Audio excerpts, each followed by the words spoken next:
Eu sou o pastor Renato Zanini e você está no canal do Universo Bíblico Teológico, ensinando você a fazer a diferença.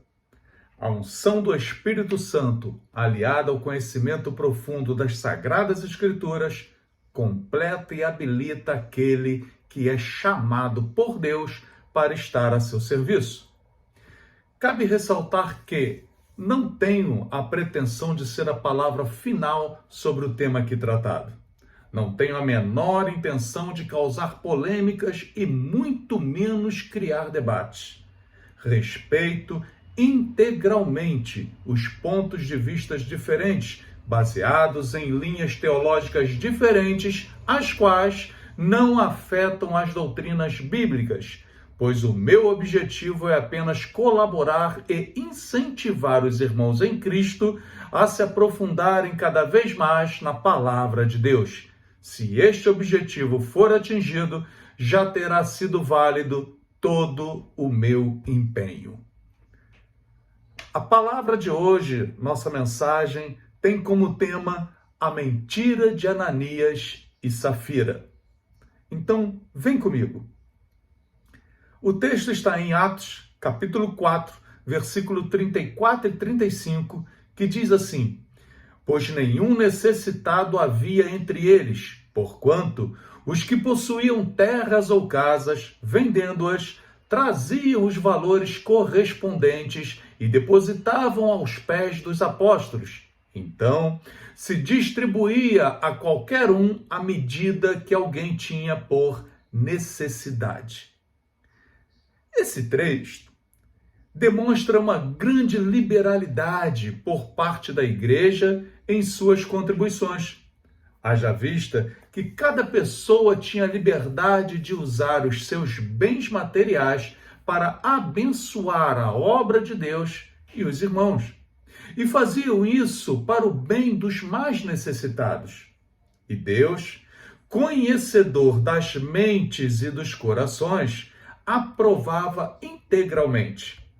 Temos um exemplo claro na Bíblia que faz parte deste texto, aliás, de todo o contexto, a saber, Atos capítulo 4, versículo 36 e 37, que diz assim: José, a quem os apóstolos deram o nome de Barnabé, que quer dizer filho de exortação, levita, natural de Chipre, como tivesse um campo, vendendo, trouxe o preço e o depositou aos pés dos apóstolos.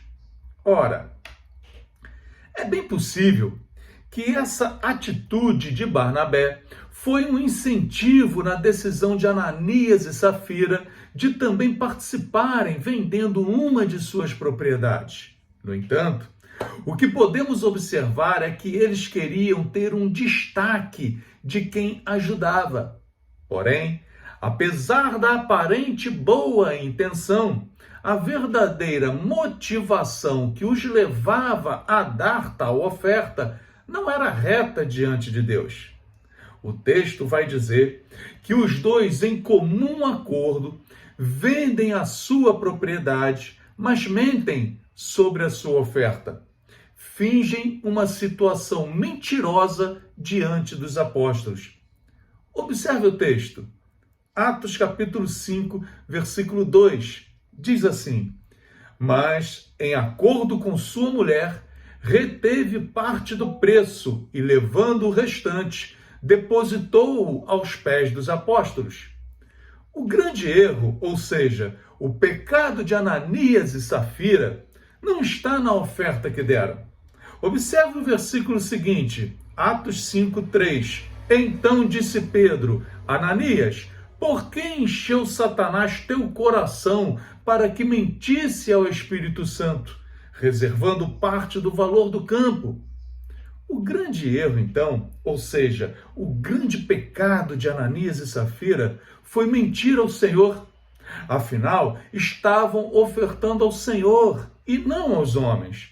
Isso nos prova que Deus não está interessado em quantidade, mas em nossa fidelidade a Ele. O foco aqui foi claramente a intenção deles de fazer a obra de Deus, fundamentados na mentira e no fingimento, coisas que não agradam a Deus. É como dissemos antes, o nosso Deus, que conhece as mentes e os corações, sabe das intenções e das verdadeiras motivações. Ananias e Safira tinham até uma boa intenção, ofertar ao Senhor. Porém, a motivação deles era errada. Queriam ser destaques. Então escute isso. Não se pode fazer a coisa certa da maneira errada. Deus não aprova. Pegou isso? Eu vou repetir. Não se pode fazer a coisa certa da maneira errada. Deus não aprova. Em outras palavras, para Deus, os fins não justificam os meios. Ou seja, a oferta em si não é nada se não vier acompanhada de uma maneira de viver correta e de fé do ofertante.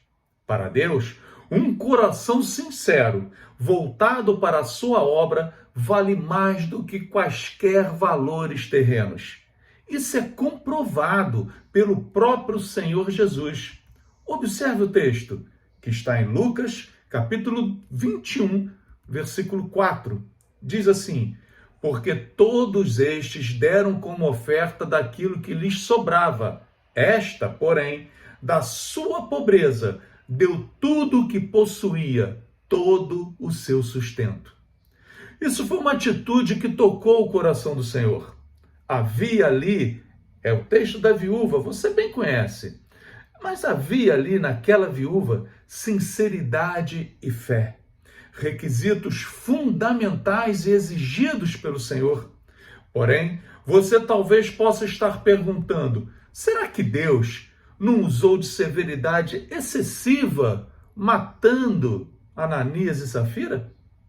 Na verdade, o Senhor considerou a atitude deles um grave pecado. E por quê? Veja as palavras de Jesus em João, capítulo 8, versículo 44. Vós sois do diabo, que é vosso pai, e quereis satisfazer-lhe os desejos.